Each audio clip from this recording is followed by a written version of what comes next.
Hello everyone, welcome to your YouTube channel Padhai Miniya. और आज मैं आपके साथ न्यू वीडियो लेकर आई हूँ यूपी टीजीटी कॉमर्स 7 अगस्त 2021 को जो पेपर हुआ था उसका सॉल्यूशन, उसकी आंसर की। तो सबसे पहले मैं थैंक यू बोलना चाहती हूँ जिन्होंने मुझे ये पेपर फॉरवर्ड किया है मेल के थ्रू। और मैं आपसे रिक्वेस्ट करती हूँ कि प्लीज़ यूपी पीजीटी कॉमर्स का भी पेपर आप मुझे मेल के थ्रू फॉरवर्ड कर दें जब आपका एग्ज़ाम हो जाए। और थैंक यू सो मच, आपने मुझे पेपर फॉरवर्ड किया, थैंक यू अलॉट। और अगर आप लोगों की भी कोई क्वेरी हो या कोई भी डाउट हो तो वो भी आप मुझे मेल के थ्रू पूछ सकते हैं। तो चलिए स्टार्ट करते हैं video. First, unearned income is considered as. तो अनअर्नड इनकम कैसी इनकम होती है? ऑप्शन ए है एसेट, बी है लाइबिलिटी, सी है लॉस, डी है कैपिटल। तो अनअर्नड इनकम जो होती है वो होती है लाइबिलिटी और एक्रूड इनकम क्या होती है? एसेट होती है। नेक्स्ट क्वेश्चन है central value of serially arranged series. ये क्वेश्चन प्रीवियस ईयर में भी था, बहुत सारे प्रीवियस ईयर क्वेश्चंस में आपको मिल जाएगा। सेंट्रल वैल्यू जो है सीरियली अरेंज सीरीज़ की, उसे बोला जाता है मीडियन। सेंट्रल वैल्यू या फिर mid value, median. Next question है अंडर हायर परचेज सिस्टम जो इंटरेस्ट होता है हर पीरियड का वो कैलकुलेट किया जाता है। तो इसका राइट ऑप्शन है cash price remaining unpaid. Next question है प्राइसिंग स्ट्रैटेजीज में कौन कौन सी स्ट्रैटेजीज शामिल होती हैं? ऑप्शन ए है प्रीडेटरी प्राइसिंग, बी है प्राइस फिक्सिंग, सी है डिसेप्टिव प्राइसिंग या D all of the above. तो इसका राइट ऑप्शन है D all of the above.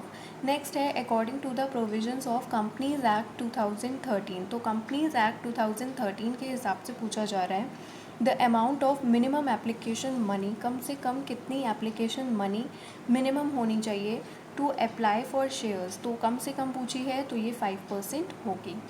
Next question है an asset was purchased. Asset जो है वो 5 लाख रुपीज़ की खरीदी गई और उसकी डाउन पेमेंट कर दी गई 1 लाख रुपीज़।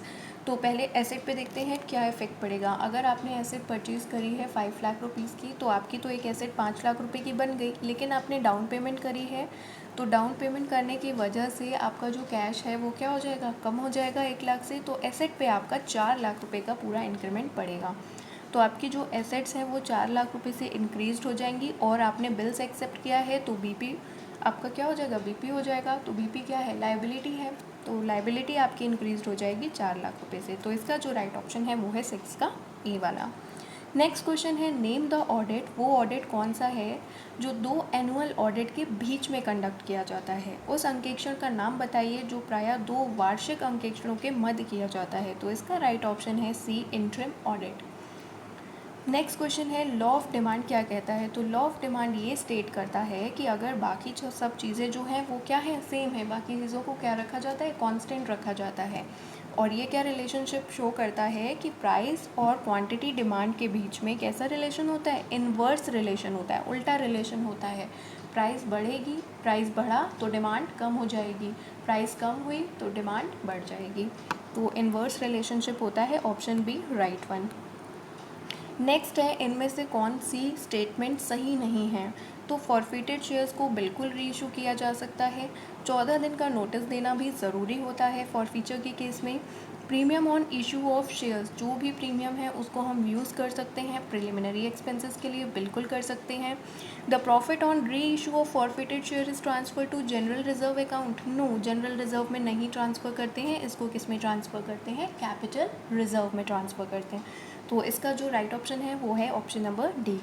नेक्स्ट क्वेश्चन है which one of the following function is not perform by RBI. तो आरबीआई के द्वारा कौन सा फंक्शन परफॉर्म नहीं किया गया है? ऐसा क्वेश्चन भी प्रीवियस ईयर में पूछा गया है, लेकिन प्रीवियस ईयर क्वेश्चंस में जो पूछे गए थे आपसे उसमें ऑप्शन में ये इंक्लूड किया गया था क्रेडिट क्रिएशन। तो क्रेडिट क्रिएशन तो कमर्शियल बैंक का काम होता है, आरबीआई का नहीं होता, लेकिन ये ऑप्शन तो इस बार दिया नहीं है। तो इस बार क्या है? क्रेडिट कंट्रोल बिल्कुल आरबीआई का काम होता है। और इशू ऑफ करेंसी नोट्स ये तो बहुत ही इंपॉर्टेंट काम है।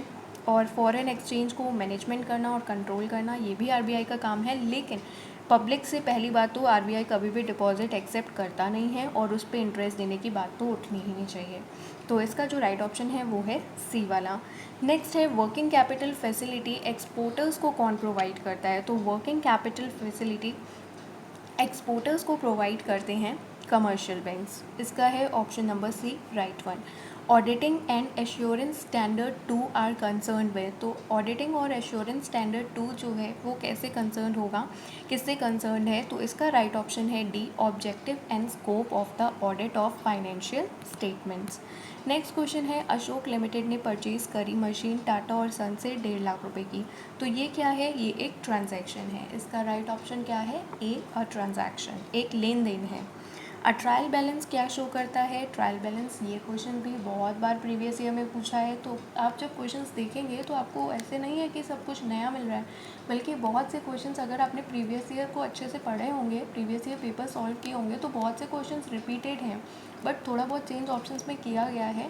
तो पेपर का जो लेवल है वो हम ये नहीं कह सकते कि बहुत ज़्यादा डिफ़िकल्ट है, बल्कि ठीक ठीक है, लेवल काफ़ी ईजी है क्वेश्चंस का। तो इसका जो राइट ऑप्शन है, देखिए ट्रायल बैलेंस क्या शो करता है? पीएल अकाउंट के बैलेंस को तो वो शो ही नहीं करता।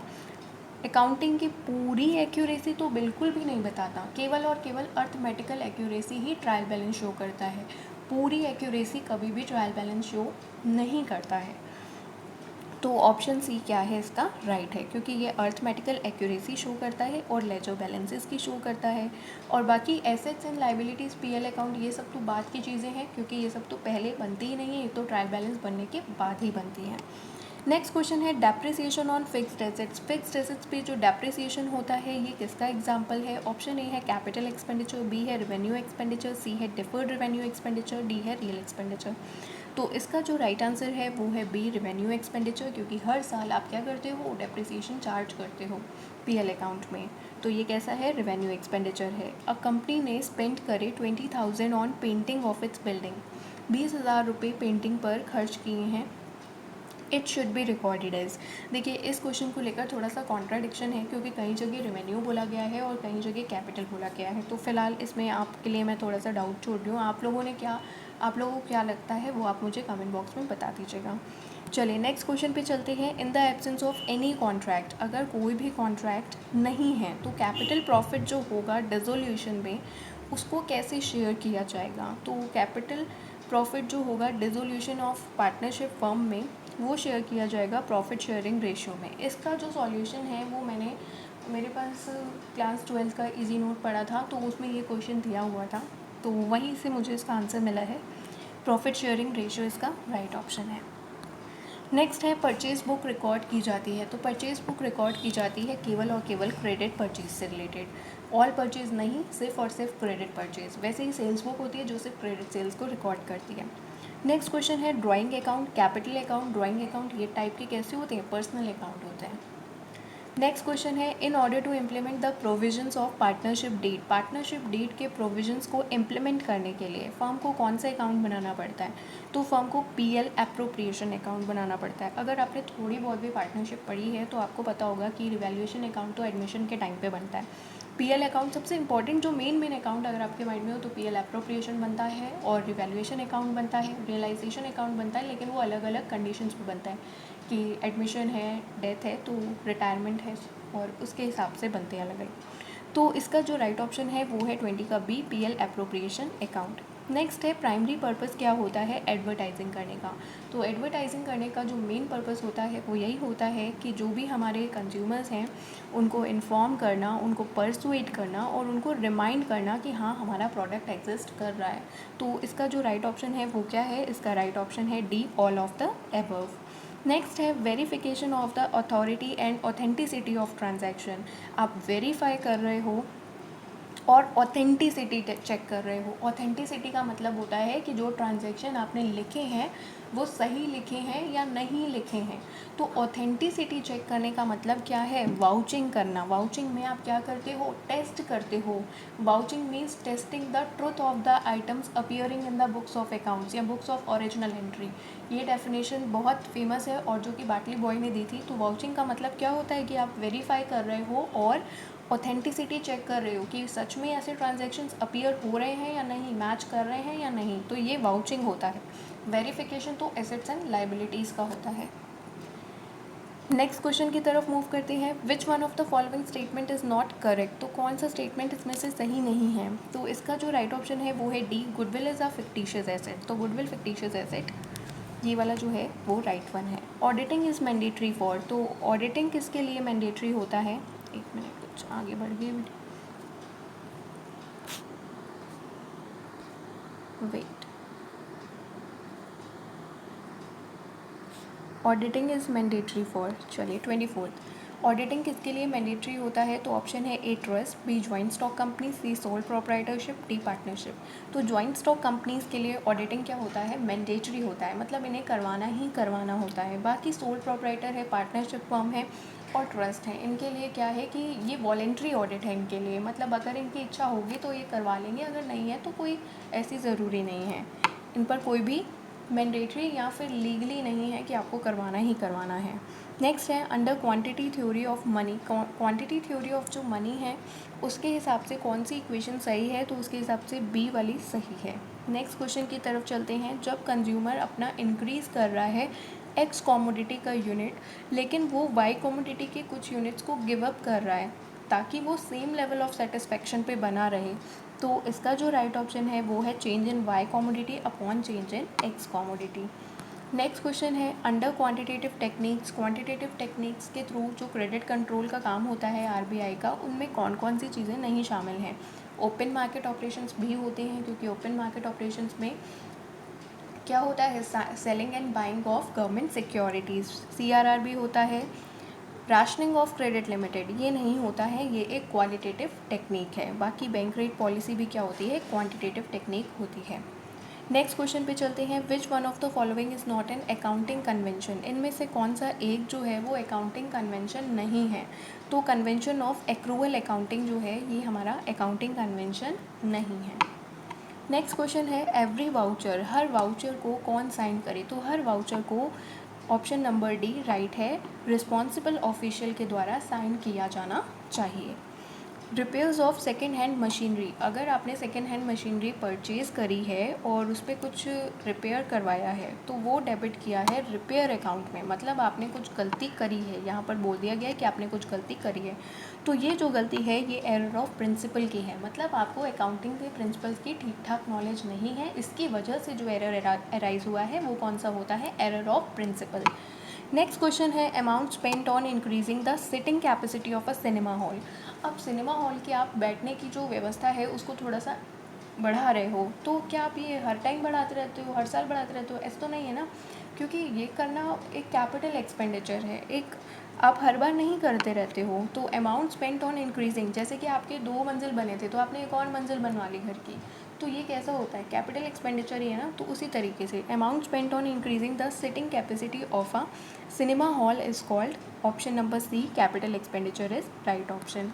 नेक्स्ट क्वेश्चन है in case of sublease, sublease के केस पे जो रॉयल्टी लेसर अर्न करता है उसे किस में क्रेडिट करता है? सब लीज क्या होता है? सब लीज का मतलब जब 2 पार्टियां होती हैं, लेसर और लेसी, लेसर जो होता है उसे रॉयल्टी क्या होती है? मिलती है। लेसर कौन होता है? लेसर जो होता है वो रॉयल्टी की पेमेंट करता है। तो लेसर जब उस राइट को किसी और को आगे फॉरवर्ड कर देता है, ठीक है, किसी दूसरे का राइट है, वो उसने तो लिया, उसे तो मिला, उसके बदले में वो रॉयल्टी तो दे रहा है, लेकिन वही राइट जब वो किसी और को आगे भी लीज कर देता है तो वो क्या होता है? सब लीज कहलाता है। तो इसे क्रेडिट किया जाता है रॉयल्टी रिसीवेबल अकाउंट में। नेक्स्ट क्वेश्चन है difference between subscribe capital and called up capital. तो सब्सक्राइब कैपिटल और कॉल्ड अप कैपिटल के बीच का जो डिफरेंस होता है वो होता है अनकॉल्ड कैपिटल, मतलब जो कैपिटल अभी मांगी हुई नहीं है। नेक्स्ट क्वेश्चन है which one of the following formula is correct to calculate provision on debtors. Provision on debtors पर कैलकुलेट करने के लिए सबसे बेटर कौन सा है? तो सबसे बेटर जो है, देखिए, bad debts plus new provision minus old provision, ये भी सही है बिल्कुल अपनी जगह, पीएल अकाउंट में ये भी जाना चाहिए। लेकिन अगर सबसे बेटर की देखा जाए तो सबसे अच्छा जो है वो यही है कि bad debts plus new, bad debts plus new provision minus old provision. तो इसका जो राइट ऑप्शन है वो है C, bad debts plus new bad debts plus new provision minus old provision. In which type of organization rules, duties और responsibilities written form में होती हैं? तो रिटन फॉर्म में किस में होती हैं? देखिए, इनफॉर्मल ऑर्गेनाइजेशन जो होता है उसमें कोई भी चीज़ रिटन में कैसे हो सकती है भाई? आप मान लो जाते हो ऑफिस और आपके किसी के साथ अच्छे रिलेशंस बन गए, एक अच्छी बॉन्डिंग बन गई आपके एम्प्लॉयज़, कोई भी आपके साथ वर्क कर रहा है, कोई आपका कॉलीग है तो उसके साथ आपकी बॉन्डिंग अच्छी हो गई, तो क्या आप ये रिटन में कुछ करोगे? क्या आप नहीं करते। तो इन फॉर्मल ऑर्गेनाइजेशन में ऐसा कुछ नहीं होता। तो बी और सी में कई लोग कन्फ्यूज हो गए, लेकिन इसका जो राइट ऑप्शन है वो है option number A, formal organisation, क्योंकि जो भी ड्यूटीज़ होती हैं और रिस्पॉन्सिबिलिटीज़ होती हैं वो इसमें रिटन फॉर्म में होती हैं। नेक्स्ट क्वेश्चन है, इंडिया की जो रैंक है वर्ल्ड पॉपुलेशन में वो कौन सी है? तो वो है second, option number B. Hawthorne experiments किसने कैरिड आउट किए? तो हॉथॉर्न एक्सपेरिमेंट्स ये भी आपके प्रीवियस ईयर क्वेश्चंस में बहुत बार पूछा गया है, तो ये किया था जॉर्ज एल्टन मायो ने। नेक्स्ट क्वेश्चन है, which of the following is not considered as a relevant voucher? जब आप कैश सेल्स को वाउच कर रहे हो तो सबसे रिलेवेंट वाउचर कौन सा नहीं होगा? तो सेल्स बुक आपका रिलेवेंट नहीं होगा। क्यों नहीं होगा? क्योंकि सेल्स बुक तो क्रेडिट सेल्स को रिकॉर्ड करती है, तो ये आपके लिए बिल्कुल भी रिलेवेंट नहीं होने वाला। In case of instalment payment system, instalment payment system में कौन से स्टेटमेंट सही नहीं है? तो इसमें जो परचेज़र होता है वो क्या करता है, payment of purchase price instalments में पे करता है, बिल्कुल सही बात है। पेमेंट के डिफ़ॉल्ट होने पर, इंस्टॉलमेंट जो पेमेंट है उसकी डिफ़ॉल्ट होने पर सेलर के पास ये राइट होता है कि वो गुड्स को वापस ले लेगा। तो ऐसा कोई भी राइट इंस्टॉलमेंट पेमेंट सिस्टम के केस में नहीं होता है। इंस्टॉलमेंट पेमेंट सिस्टम के केस में जो सेलर होता है वो गुड्स को वापस नहीं ले सकता है। वो कोर्ट केस ज़रूर चला सकता है लेकिन गुड्स को वापस नहीं ले सकता है। जबकि हायर परचेज में ऐसा होता है कि वो हायर वेंडर जो होता है वो गुड्स को वापस रीप्रोसेस कर सकता है, लेकिन इसमें ऐसा नहीं होता है। तो इसका जो राइट ऑप्शन है वो है option number B. Next question पे चलते हैं। रेपो रेट क्या होता है? रेपो रेट भी बहुत बार प्रीवियस ईयर क्वेश्चन में रिपीट हुआ है ये क्वेश्चन। तो बहुत सारे क्वेश्चंस ऐसे हैं जो अगर आपने प्रीवियस ईयर में पढ़े होंगे तो आपके बिल्कुल सही बनेंगे। तो रेपो रेट वो रेट होता है जब आरबीआई क्या करता है, मनी लेंड करता है कमर्शियल बैंक को, या फिर वो रेट जो कमर्शियल बैंक बोरो करते हैं आरबीआई से। एक और इसका भाई होता है reverse repo rate. Reverse repo rate क्या होता है? रिवर्स रेपो रेट का मतलब वो रेट जब आरबीआई लेंड करता है, कमर्शियल बैंक, आरबीआई बोरो करता है कमर्शियल बैंक से, ठीक है। रेपो रेट क्या होता है? जब कमर्शियल बैंक बोरो करते हैं आरबीआई से। और रिवर्स रेपो रेट क्या होता है? जब आरबीआई बोरो करता है कमर्शियल बैंक से। तो इसका जो राइट ऑप्शन है वो है ऑप्शन नंबर ए। नेक्स्ट है, the law of variable proportion assumes. तो लॉ ऑफ वेरिएबल प्रोपोर्शन क्या एज्यूम करता है? अगर देखा जाए तो नॉर्मल बंदा जो होगा एग्ज़ाम के टाइम पे बैठा हुआ तो वो इन सब ऑप्शन में बहुत कंफ्यूज होगा, ए में भी, बी में भी, डी में भी। लेकिन जिसे लॉ की क्लैरिटी है, जो लॉ पढ़ के गया है, उसको कोई भी डाउट नहीं होगा। क्यों? क्योंकि जब मार्जिनल कॉस्ट फॉल हो रही होती है तो टोटल प्रोडक्शन कम हो रहा होता है। ऐसा नहीं होता है जब मार्जिनल कॉस्ट फॉल हो रही होती है तब टोटल प्रोडक्शन इंक्रीज़ हो रहा होता है, बल्कि टोटल प्रोडक्शन जो होता है वो डिक्रीज़ तब होना शुरू होता है, या फिर कहें फॉल होना तब शुरू होता है बिल्कुल, जब मार्जिनल कॉस्ट क्या बन जाती है, नेगेटिव चली जाती है और यूटिलिटी मैक्सिमाइज्ड हो जाती है। नहीं, यूटिलिटी मैक्सिमाइज तब हो जाएगी जब आपका मार्जिनल प्रोडक्शन क्या हो जाएगा, ज़ीरो हो जाएगा, ठीक है। When marginal production falls, no, वही चीज़ कि मार्जिनल प्रोडक्शन जब फॉल होगा टोटल प्रोडक्शन मैक्सिमम नहीं होगा। जब मार्जिनल प्रोडक्शन ज़ीरो होगा तब टोटल प्रोडक्शन क्या होगा, मैक्सिमम होगा। तो इसका जो राइट ऑप्शन है वो है सी, सम फैक्टर्स ऑफ प्रोडक्शन क्या होते हैं, फिक्स्ड होते हैं। नेक्स्ट क्वेश्चन है 42, इसका मोड निकालना था, तो इसका जो राइट ऑप्शन है वो है सी 26। बेसिक अकाउंटिंग इक्वेशन जो है वो किस कंसेप्ट पे बेस्ड है? तो बेसिक अकाउंटिंग इक्वेशन जो है वो डुअल एस्पेक्ट कॉन्सेप्ट पे बेस्ड है। नेक्स्ट क्वेश्चन है, एक आइटम जो है उसे मटेरियल कब समझा जाएगा, कब माना जाएगा? तो एक आइटम को मटेरियल तब माना जाएगा जब वो किसके लिए सिग्निफिकेंट होगा, यूजर्स के लिए सिग्निफिकेंट होगा। तो इसका राइट ऑप्शन है सी। नेक्स्ट क्वेश्चन है, in the event of recoupment of short workings by the lessee. जब लेसी जो है वो शॉर्ट वर्किंग्स को क्या कर रहा है, रिकूप कर रहा है, तो वो किसे करेगा, डेबिट। तो लेसर जो है वो डेबिट करेगा लेसी के अकाउंट को। नेक्स्ट क्वेश्चन है, फ्रैंक इनवॉइस। फ्रैंक इनवॉइस में क्या क्या चीज़ें शामिल होती हैं? वो सभी कॉस्ट शामिल होती है जब वो गुड्स या तो गोडाउन लिखा होता या तो डोर लिखा है, बात वही है जब वो बाहर के डोर या गोडाउन तक पहुंचाता है। नेक्स्ट क्वेश्चन है, interest on the capital account of partners. तो इंटरेस्ट जो होता है पार्टनर के कैपिटल अकाउंट में वो डेबिट किया जाता है पार्टनर्स के कैपिटल अकाउंट में। ऑप्शन नंबर बी राइट है। नेक्स्ट क्वेश्चन है the record of cash transactions bye non trading concern. जो नॉन ट्रेडिंग कंसर्न होते हैं वो कैश ट्रांजैक्शन को रिकॉर्ड करते हैं रिसीट्स एंड पेमेंट अकाउंट में। ऑप्शन ए राइट है। Receipt and payment account is a summary of cash book. ये कैश बुक की क्या होती है, समरी होती है, और रियल अकाउंट होता है ये। नेक्स्ट बात करते हैं ए एंड बी जो है वो पार्टनर्स हैं फर्म में और वो प्रॉफिट और लॉस शेयर कर रहे हैं 3:2 में। अब सी ज्वाइन करता है firm as a new partner और कंट्रीब्यूट करता है 6,000 as premium for goodwill in cash. Here the premium for goodwill shall be shared by A and B on the basis of new profit sharing ratio that is 5:3:2। तो इसका जो right option है वो है B 3,000। Next है motivation, जो force या fear. तो फोर्स, आप ज़बरन किसी से काम करवा रहे हो तो ये मोटिवेशन पॉजिटिव भी नहीं हो सकता, ये कैसा होता है, नेगेटिव होता है। धमका कर या फिर डर से आप काम करवा रहे हो तो ये कैसा है, नेगेटिव मोटिवेशन है। इंट्रिंसिक का मतलब जब आप उस काम में खुद रुचि ले रहे हो अंदर से, ठीक है। और एक्सट्रिंसिक का मतलब जब आपको रिवॉर्ड्स दिए जा रहे हैं, प्राइजेस दिए जा रहे हैं, तो ये एक्सट्रिंसिक मोटिवेशन का एग्जाम्पल है। Measure of variation of items. Dispersion क्या होता है, डिस्पर्जन मेजर करता है variation of the items. Next question, the ability to change human needs into human bonds. Human की नीड को ह्यूमन बॉन्ड में बदलना, ये एबिलिटी किसकी होती है, तो इसका राइट ऑप्शन है सी, सेल्समैनशिप। नेक्स्ट क्वेश्चन है which one of the following is not the function of a business office. किसका फंक्शन नहीं है, कौन सा एक फंक्शन नहीं है बिजनेस ऑफिस का, तो लेटर्स को रिसीव करना भी है, इंफॉर्मेशन प्रोवाइड करना भी है, फाइलिंग एंड एंडोर्सिंग भी है, लेकिन डिसीजन मेकिंग जो है वो काम नहीं होता है बिजनेस ऑफिस का। तो इसका राइट ऑप्शन क्या है, डी वाला। नेक्स्ट क्वेश्चन है in the book of lessee. Lessee की बुक्स में जो भी अमाउंट शॉर्ट वर्किंग की रिकूप नहीं हो पाई है वो कहाँ पर ट्रांसफ़र की जाती है। जो अमाउंट रिकूप नहीं होती है वो पीएल अकाउंट में जाती है, और जो रिकूप हो सकती है, जहाँ ये संभावना है, तो वो बैलेंस शीट में जाती है। तो इसका जो राइट ऑप्शन है वो है D, PL account. Next question है डबल एंट्री सिस्टम में क्लर्क को सैलरी पे की है रामेश ने। Salary paid to a clerk Ramesh. तो रामेश को सैलरी दी गई है, ठीक है। रमेश क्या है, क्लर्क है और उसे सैलरी पे की गई है। तो ये कैसा ट्रांजैक्शन है, ये नॉमिनल ट्रांजैक्शन है, क्योंकि सैलरी जो होती है वो क्या है, सैलरी एक तरह का नॉमिनल है। नेक्स्ट बात करते हैं summary and presentation of data. Summary और presentation of data in tabular form with several non overlapping classes. तो इसे रेफर किया जाता है option number A, frequency distribution.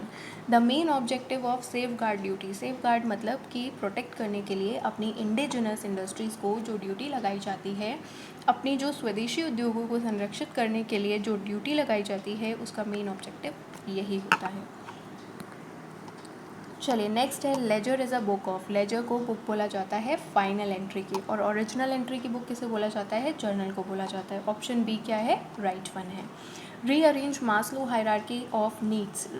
Maslow की जो हायरार्की ऑफ नीड्स है उसे लॉजिकली रीअरेंज करिए। तो सबसे पहली नीड कौन सी होती है, लोअर लेवल की, फिजियोलॉजिकल। फिर इसके बाद कौन सी होती है, फिर होती है सिक्योरिटी नीड, देखिए ए वाला, फिर बी वाला, फिर इसके बाद जो होती है वो होती है आपकी सोशल नीड, उसके बाद एस्टीम नीड्स, फिर उसके बाद सेल्फ एक्चुअलाइजेशन नीड जो कि सबसे हायर लेवल की होती है। तो इसका जो राइट ऑप्शन है वो है option number A, B, D, C, E. Next चलते हैं under copyright agreement. Copyright agreement में जो रॉयल्टी की अमाउंट है उसे कैसे कंप्यूट करेंगे, कैसे कैलकुलेट करेंगे, तो उसे कंप्यूट करते हैं total sale price of the book sold. Option D is right one. Essence of management is, management का एसेंस क्या होता है, कोऑर्डिनेशन। प्रीवियस ईयर में बहुत बार ये क्वेश्चन आया है।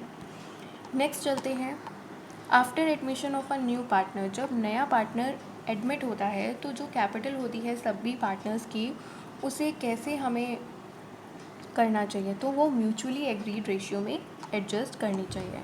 नेक्स्ट है interest on calls and arrears according to table A. Table A के हिसाब से पूछा है, तो टेबल ए के हिसाब से interest on calls and arrears जो है वो है ऑप्शन नंबर ए 5%। और कई जगह टेबल एफ़ को लोग यहाँ पर कंसीडर कर रहे थे, तो टेबल एफ़ के हिसाब से मैक्सिमम जो है वो interest on calls and arrears 10% तक हो सकता है। लेकिन इस क्वेश्चन का राइट ऑप्शन है ए, क्योंकि ये टेबल ए के हिसाब से पूछा गया है। अंडर हायर परचेज सिस्टम तो बायर और सेलर के बीच का रिलेशनशिप क्या होता है, तो बायर और सेलर के बीच का जो रिलेशनशिप होता है वो एक बेलर और एक बेली का रिलेशनशिप होता है। बेलर और बेली का मतलब कि जैसे एक टेम्परेरी पर्पस के लिए, एक पर्पस के लिए आपने क्या किया, गुड्स जो हैं वो किसी को दे दिए, और जब आपका पर्पस हो गया तो वो क्या होगा, गुड्स आपके वापस कर दिए जाएंगे। जैसे मान लीजिए कि आपको घड़ी ठीक करानी है, अपनी वॉच ठीक करानी है, तो आपने वॉच रिपेयरिंग के लिए शॉपकीपर को दी, तो फिर उसके बाद वो आपका जो गुड्स है, आपकी जो वॉच है वो कैसे रख रहा है, एज अ बेली, ठीक है, एज अ बेली रख रहा है। तो ये जो कॉन्ट्रैक्ट होता है ये बेलर और बेली का होता है, ये टेम्परेरी कॉन्ट्रैक्ट होता है एक तरह का। जैसे जब आप बाहर जाते हो तो आप अपने कोई भी सामान है, कीमती सामान, वो अपने नेबर को दे के जा रहे हो, तो ये भी एक बेलमेंट का ही कॉन्ट्रैक्ट होता है, बेलमेंट की ही इसमें अप्लाई होते हैं। डिसीजन मेकिंग क्या है, तो डिसीजन मेकिंग एक फंक्शन भी है, क्योंकि ये सेकेंडरी फंक्शन होता है मैनेजमेंट का, एक प्रोसेस भी है, तो ये दोनों ही इसमें है, लेकिन बी वाला ज़्यादा सही है, तो B option is right. Gross book value of a fixed asset, gross book value क्या होती है, हिस्टोरिकल कॉस्ट होती है। नेक्स्ट क्वेश्चन है, इन इकोनॉमिक्स, इकोनॉमिक्स में डिस्ट्रीब्यूशन का क्या मतलब होता है, तो इकोनॉमिक्स में डिस्ट्रीब्यूशन का मतलब होता है distribution of income among factors of production, तो इनकम को डिस्ट्रीब्यूट करना फैक्टर्स ऑफ प्रोडक्शन में, इसका मतलब होता है डिस्ट्रीब्यूशन का इकोनॉमिक्स के रिलेशन में। नेक्स्ट बात करते हैं किसका आप यूज़ नहीं कर सकते हो प्रेफरेंस शेयर्स के रिडेम्पशन में, तो option B workman compensation fund. Bill of lading कौन इशू करता है, ये भी मैंने आपको कराया था फॉरेन ट्रेड एमसीक्यूज़ में, तो इसका जो राइट ऑप्शन है वो है A, shipping company bill of lading को इशू करती है, इशू किया जाता है शिपिंग कंपनी के द्वारा।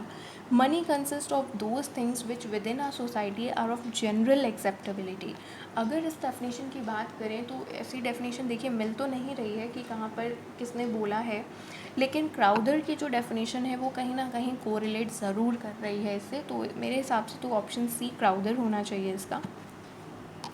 चलिए नेक्स्ट क्वेश्चन, प्राइमरी फंक्शन क्या होता है मैनेजमेंट का, तो मेन फंक्शन या सबसे बेसिक या फिर प्राइमरी फंक्शन जो होता है वो क्या होता है, प्लानिंग। प्लानिंग जो होता है वो फर्स्ट फंक्शन भी होता है मैनेजमेंट का।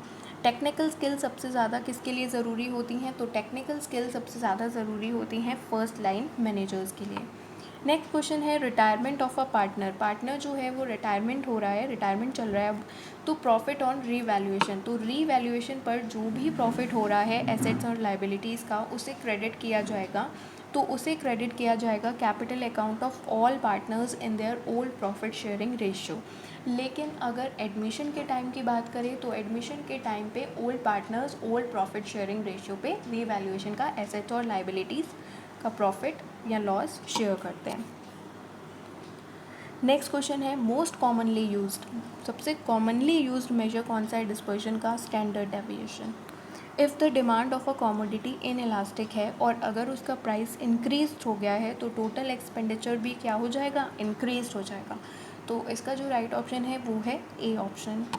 नेक्स्ट क्वेश्चन है जर्नल में जो ट्रांजैक्शंस रिकॉर्ड किए जाते हैं वो कैसे किए जाते हैं, तो वो डेली बेसिस पे रिकॉर्ड किए जाते हैं और क्रोनोलॉजिकल ऑर्डर में लिखे जाते हैं।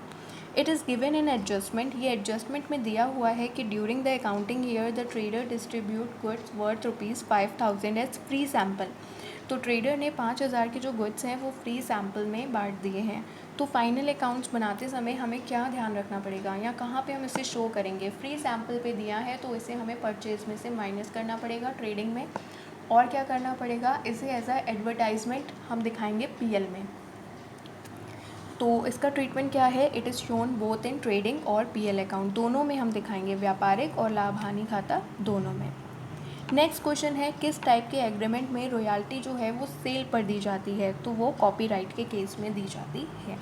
नेक्स्ट क्वेश्चन है कंपनी में इंटरनल ऑडिटर, ये भी प्रीवियस ईयर में बहुत बार पूछा गया है, इंटरनल ऑडिटर को अपॉइंट किया जाता है बोर्ड ऑफ डायरेक्टर्स के द्वारा।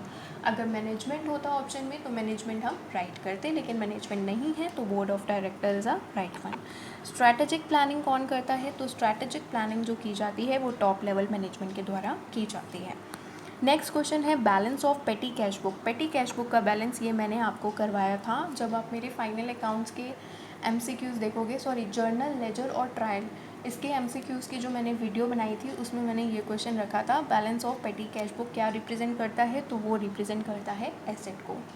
तो जर्नल लेजर और ट्रायल बैलेंस की वीडियो देख लीजिएगा आप एक बार, उसमें ये क्वेश्चन मैंने इंक्लूड किया था। बैंक रेट वो रेट होता है एट विच कमर्शियल बैंक रेट जो होता है और रेपो रेट जो होता है, ये भी मैंने आपको एक वीडियो में बताया था कि bank rate long term purpose के लिए होता है और repo rate short term needs के लिए दिया जाता है। तो आरबीआई कमर्शियल बैंक को क्या करती है इसमें, या फिर कमर्शियल बैंक बोरो करते हैं आरबीआई से, या फिर आरबीआई लेंड करती है कमर्शियल बैंक को, ये वो रेट होता है। तो कमर्शियल बैंक लेंड नहीं करते हैं बल्कि आरबीआई लेंड करती है कमर्शियल बैंक को, या कमर्शियल बैंक बोरो करते हैं आरबीआई से। तो इसका राइट ऑप्शन है ए वाला। लेजर एक अकाउंटिंग बुक है जिसमें हम सभी तरीके के अकाउंट्स ओपन करते हैं, चाहे वो रियल हो, पर्सनल हो या फिर नॉमिनल हो। शेयर अलॉटमेंट अकाउंट पूछा जाए या शेयर एप्लीकेशन पूछा जाए, दोनों ही कैसे हैं, पर्सनल अकाउंट है। ऑप्शन सी राइट वन है। नेक्स्ट क्वेश्चन है which one of the following is not a feature of hire purchase system. Hire purchase system में गुड्स का पोजेशन तो तुरंत हो जाता है, लेकिन ओनरशिप कब मिलती है, ओनरशिप तब मिलती है जब आप सारी इंस्टॉलमेंट्स का पेमेंट कर देते हैं। या फिर प्रीवियस ईयर में ये क्वेश्चन बना था कि हायर परचेज में आपको ओनरशिप कब मिलती है, तो हायर परचेज में ओनरशिप तब मिलती है जब आपने लास्ट इंस्टॉलमेंट की पेमेंट कर दी हो। तो इसका जो राइट ऑप्शन है वो है डी, क्योंकि ओनरशिप इमीडिएटली ट्रांसफ़र नहीं होती है, सिर्फ पोजेशन ऑफ गुड्स ट्रांसफ़र होते हैं।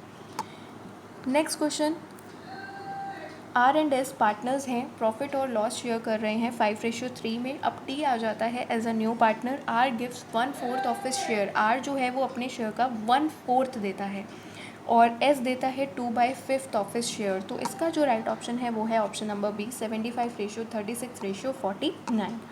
नेक्स्ट है partnership come into existence by. तो पार्टनरशिप एग्जिस्टेंस में कैसे आती है, through an agreement. Minimum rent क्या होता है, मिनिमम रेंट को डेड रेंट बोला जाता है, फिक्स रेंट बोला जाता है, फ्लैट रेंट भी बोला जाता है। तो इसका जो राइट ऑप्शन है वो है D, all of the above. Next question है process that entail a proper और रैशनल डिस्ट्रीब्यूशन ऑफ वर्क। जहाँ कहीं भी डिविजन ऑफ वर्क की बात आ जाती है तो वहाँ पर internal check is the right one, क्योंकि इंटरनल चेक में क्या होता है, काम को इस तरीके से बांटा जाता है कि एक एम्प्लॉय का काम दूसरा एम्प्लॉय अपने आप ही चेक करता है। यहाँ पर जो काम बांटा जाता है वो सबका क्या होता है, अलग अलग बांटा जाता है। तो डिवीजन ऑफ वर्क जो होता है वो मेन वर्क किसका होता है, इंटरनल चेक का। और यहाँ पर भी क्या है, डिस्ट्रीब्यूशन ऑफ वर्क है, और वो भी स्टाफ के मेंबर्स के बीच का। तो इस वजह से इसका राइट ऑप्शन क्या है, B, internal check. Type of cumulative frequency distribution, जिसमें क्लास इंटरवल को ऐड किया जाता है टॉप से बॉटम ऑर्डर में। तो इसका राइट ऑप्शन है लेस देन टाइप का डिस्ट्रीब्यूशन। नेक्स्ट क्वेश्चन है recording of business transactions in a systematic manner. Systematic manner में हम रिकॉर्ड कर रहे हैं अपने बिजनेस ट्रांजैक्शंस को और उसको लेजर में भी क्लासीफाई कर रहे हैं। प्रीवियस ईयर क्वेश्चन में ये भी बहुत बार पूछा गया। तो इसका राइट ऑप्शन क्या है, बुक कीपिंग। नेक्स्ट क्वेश्चन है स्टॉक जो है वो 10,000 रुपये का आग की वजह से जल गया पूरा। इंश्योरेंस कंपनी ने क्लेम पूरा का पूरा एडमिट कर दिया। तो जब इंश्योरेंस कंपनी पूरा क्लेम एडमिट कर देती है तो वो पीएल में नहीं आता है, क्योंकि पीएल में वो आता है जो एडमिट नहीं किया गया है। तो जब इंश्योरेंस कंपनी ने पूरा क्लेम एडमिट कर लिया है तो पीएल में नहीं आएगा, सिर्फ ट्रेडिंग में परचेज में से माइनस करेंगे और बैलेंस शीट के एसेट में शो करेंगे। तो इसका राइट ऑप्शन क्या है, तो इसका राइट ऑप्शन है D, both in trading and balance sheet. Next question है लॉसेस को एंटिसिपेट करो और प्रॉफिट्स को अकाउंट नहीं करना है जब तक कि वो रियलाइज्ड ना हो। तो ये जो प्रिंसिपल है वो किसका है, कंजर्वेटिज्म, या फिर इसे प्रूडेंस कंसेप्ट भी बोला जाता है। तो losses are anticipated and profits are not accounted until realised. आपका जो प्रोविज़न होता है वो इसी कंसेप्ट पे बेस्ड होता है, इसी प्रिंसिपल पे बेस्ड होता है। नेक्स्ट क्वेश्चन है which one of the following is a basic evidence of a transaction. तो बेसिक एविडेंस जो होता है किसी भी ट्रांजैक्शन का, तो वाउचर होता है। वाउचर एक ऐसा डॉक्यूमेंट होता है जो उस ट्रांजैक्शन को सपोर्ट करता है कि हाँ ये ट्रांजैक्शन वाकई में हुआ है। नेक्स्ट क्वेश्चन है परफेक्ट कंपटीशन में एक फर्म जो है वो सुपर नॉर्मल प्रॉफिट अर्न कर सकती है शॉर्ट रन में। नेक्स्ट क्वेश्चन है which one of the following have Contra entry. Contra entry का मतलब जहाँ पर बैंक भी हो और कैश भी हो तब कॉन्ट्रा एंट्री बनती है। तो सिंपल कैश बुक में तो नहीं पॉसिबल है, पेटी कैश बुक में भी नहीं। तो इसका राइट ऑप्शन क्या है, 3 कॉलम कैश बुक, क्योंकि इसमें बैंक भी होगा, कैश भी होगा और डिस्काउंट होता है। खैर डिस्काउंट का तो यहाँ पर कोई मतलब नहीं है। Which one of the following is not a source of finance for a company, किसी भी कंपनी के लिए जो फाइनेंस का सोर्स इनमें से कौन सा नहीं है। ऑप्शन ए है इक्विटी शेयर कैपिटल, बी है प्रेफरेंस शेयर कैपिटल, सी है फिक्स्ड एसेट्स या डी डिबेंचर्स। तो इसका जो राइट ऑप्शन है वो है सी फिक्स्ड एसेट्स, क्योंकि ये फाइनेंस का सोर्स नहीं होती है। कंपनी ने फॉरफिट किए 100 इक्विटी शेयर्स 10 रुपये each, on which a final call of ₹4 पर शेयर वॉज अनपेड, जिसमें 4 रुपये अनपेड थे। तो मिनिमम रेट जो है वो री इशू कर सकते हैं, वो है ऑप्शन नंबर बी 4 रुपीज़ में। Next question, on the dissolution of a firm जो अमाउंट रियलाइज्ड होती है अनरिकॉर्डेड एसेट में, तो उसे कहाँ पर ट्रांसफ़र किया जाता है, रियलाइजेशन अकाउंट में। तो कोई भी एसेट जो है रियलाइजेशन अकाउंट कब बनाया जाता है, at the time of dissolution of partnership firm. Next question है which one of the following is not a form of large scale trading. तो लार्ज स्केल ट्रेडिंग का कौन सा फॉर्म नहीं है, provision store large scale trading का form नहीं है। ऑडिटिंग कब शुरू होता है, ऑडिटिंग शुरू होता है जब अकाउंटिंग एंड होती है। इसमें कुछ चीज़ें ध्यान रखिएगा, अकाउंटिंग कब शुरू होती है, जब बुक कीपिंग एंड होती है। ऑडिटिंग कब शुरू होती है, जब अकाउंटिंग ख़त्म होती है। इन्वेस्टिगेशन कब शुरू होता है, जब ऑडिटिंग ख़त्म होती है। नेक्स्ट क्वेश्चन है accounting equation assets is equals to liabilities plus owners equity, ये किसके थ्रू रिप्रेजेंट किया जाएगा, तो ये रिप्रेजेंट किया जाएगा बैलेंस शीट के थ्रू। Option C right one. According to Malthus theory, Malthus theory में क्या बोला गया है, पॉपुलेशन जो होती है वो ग्रो होती है ज्योमेट्रिकली, लेकिन फूड सप्लाई कैसे बढ़ती है, वो बढ़ती है अर्थमेटिकली, जिसकी वजह से क्या होता है, इम्बैलेंस जनरेट होता है। ग्रेशम का लॉ क्या कहता है, ग्रेशम लॉ बोलता है, बहुत इंपॉर्टेंट है, तो बहुत बार प्रीवियस ईयर में बना है, बैड मनी जो होती है वो ड्राइव करती है good money out of circulation. Bad money जो होती है वो अच्छी मनी को सर्कुलेशन से बाहर कर लेती है, क्योंकि जो गुड मनी होती है उसको लोग क्या करना शुरू कर देते हैं, या तो होल्ड करना शुरू कर देते हैं या तो फॉरेन पेमेंट्स में यूटिलाइज़ करना शुरू कर देते हैं। इस वजह से जो गुड मनी होती है वो सर्कुलेशन में नहीं आ पाती है।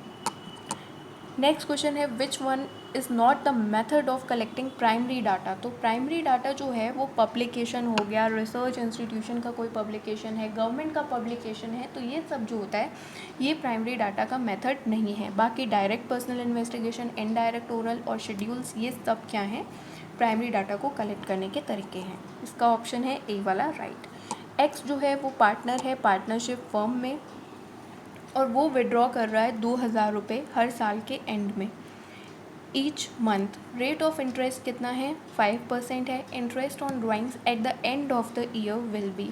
तो इनका जो सॉल्यूशन है ये बिल्कुल सही किया है इन्होंने। देखिए 2000 रुपये वो क्या कर रहा है, हर महीने एंड में निकाल रहा है, तो 24,000 हो गया पूरे साल का। 24,000 इंटू 5% रेट ऑफ इंटरेस्ट हो गया। अगर वो बिगनिंग में निकालता, मंथ के स्टार्टिंग में निकालता, तो हम क्या लेते, 6.5 लेते। लेकिन अगर मिडिल में निकालता तो हम क्या लेते, 6 लेते। लेकिन वो एंड में निकाल रहा है हर महीने के, तो क्या लेंगे, 5.5। तो 5.5 अपॉन 12 करेंगे। तो इसका जो राइट ऑप्शन है वो है सी ₹550। नेक्स्ट क्वेश्चन है sinking fund for redemption of debenture account. तो सिंकिंग फंड जो है रिडेम्पशन ऑफ डिबेंचर्स के लिए, उसमें जो अमाउंट ट्रांसफ़र की जाती है वो की जाती है कैपिटल अकाउंट से। नेक्स्ट क्वेश्चन है balance amount in the joint life insurance policy reserve account. तो जॉइंट लाइफ इंश्योरेंस पॉलिसी का जो भी बैलेंस है वो सभी पार्टनर्स में बांटा जाएगा, ऑल पार्टनर्स पर्सनल अकाउंट में। सिस्टमैटिक एग्जामिनेशन करना बुक्स और रिकॉर्ड्स का, तो ये किस में आता है, ये आता है ऑडिटिंग में। नेक्स्ट क्वेश्चन है by whom of the following definition, किसने मैनेजमेंट की इस डेफिनेशन को दिया है, तो ये डेफिनेशन दिया है FW टेलर ने। Management is the art of knowing what you want to do and then seeing कि आप उसे बेस्ट और चीपेस्ट वे में कर रहे हो। तो इसका राइट ऑप्शन है ए FW टेलर। नेक्स्ट है वो एंटरप्राइजेस जो एक्सक्लूसिवली ओन्ड किए जाते हैं, मैनेज किए जाते हैं और कंट्रोल किए जाते हैं सेंट्रल और स्टेट गवर्नमेंट के द्वारा। तो ऐसे एंटरप्राइजेस को क्या बोला जाता है, ऐसे एंटरप्राइजेस को बोला जाता है पब्लिक एंटरप्राइजेस। नेक्स्ट क्वेश्चन है which one of the following is correct, इनमें से कौन सा सही है। तो इनमें से सही जो है वो है बी, क्लोजिंग स्टॉक को हम शो करते हैं ट्रायल बैलेंस। अगर क्लोजिंग स्टॉक ट्रायल बैलेंस में लिखा है तो उसे हम कहाँ पर रिकॉर्ड करते हैं, बैलेंस शीट के एसेट साइड में। तो बी ऑप्शन क्या है, राइट है। डिपेंडेंट ब्रांच कौन सी सेल करती है, बोथ कैश सेल और क्रेडिट सेल। वाउचर क्या रेफ़र करता है? वाउचर रेफ़र करता है cash receipt, invoice, counter foil. तो ये D of the all of the above is the right one. Memorandum of association क्या होता है? तो मेमोरेंडम ऑफ एसोसिएशन कंपनी का चार्टर होता है। Option D right one. Most dominating cause क्या है एनवायरमेंटल पॉल्यूशन का? तो मोस्ट डोमिनेटिंग कॉज जो है वो है industrialisation. Option A is right one. Next question है, इनमें से कौन सा एसडी का फॉर्मूला नहीं है? तो एसडी का इसमें से जो फॉर्मूला नहीं है वो है S D is equals to 1/n, ये बी वाला। यहाँ पर इसमें जो नहीं पूछा गया है इस वजह से इसका बी वाला क्या होगा? राइट होगा। यहाँ पर बोल रहा है कि कौन सा एसडी का फॉर्मूला नहीं है। मोनोपोलिस्ट अपना प्रॉफिट कैसे मैक्सिमाइज़ करते हैं? तो ये मैक्सिमाइज़ करते हैं जब इनका एमआर कैसा हो? ग्रेटर हो जाए एमसी से। Marginal revenue is greater than marginal cost. Journal में ट्रांजैक्शंस को रिकॉर्ड किया जाता है क्रोनोलॉजिकल बेसिस में। तो इसका राइट ऑप्शन क्या है? ए, क्रोनोलॉजिकल बेसिस। नेक्स्ट है ट्रांसफ़र करना डेबिट और क्रेडिट आइटम को जर्नल से लेजर में। तो ये क्या कहलाता है? ये कहलाता है पोस्टिंग। चलिए नेक्स्ट क्वेश्चन है, which one of the following is not an element of coordination? तो इनमें से कौन सा कोऑर्डिनेशन का एलिमेंट नहीं है? तो motivation is not an element of coordination. इसका बी ऑप्शन राइट है। A receipt issued by commodity officer of the ship, जब कार्गो लोड हो जाता है शिप में तो वो इशू होता है मेट रिसीट। तो रिसीट जो इशू की जाती है कमोडिटी ऑफिसर के द्वारा जब कार्गो लोड होता है शिप में तो उसे बोला जाता है option C, mate receipt. Which is not a feature of advertising? Paid activity भी होती है, आइडेंटिफाइड स्पॉन्सर भी होता है, विजुअल और ओरल भी होता है, लेकिन पर्सनल नहीं होता। एडवर्टाइजिंग का एक सबसे मेन डिसएडवांटेज बोल लीजिए कि ये पर्सनली नहीं होता है बल्कि एक इम्पर्सनल फॉर्म होता है। नेक्स्ट क्वेश्चन है, वेरियांस दिया है 144, तो एस डी निकालना है। ये क्वेश्चन भी प्रीवियस ईयर में ऐसे ही सेम टू सेम बना है। तो S D is equals to क्या होता है? S D is equals to होता है रूट वेरियांस। तो रूट वेरियांस कितना दिया है? 144। तो ये आ जाएगा आपका option number B 12 right answer. Next question है, जब ऑडिट पूरा हो जाता है कंपनी का तो ऑडिटर अपनी रिपोर्ट किससे देता है? तो ऑडिटर अपनी रिपोर्ट जो होता है वो शेयर होल्डर्स को देता है। तो गाइस ये वीडियो यहीं पर ख़त्म होती है। अगर आपको कोई भी आंसर्स जो हैं वो आपको लगता है कि ये नहीं होना चाहिए, मैंने गलत बताया है, तो प्लीज़ कमेंट में मुझे ठीक कर दीजिएगा, बता दीजिएगा। Thank you for watching the video.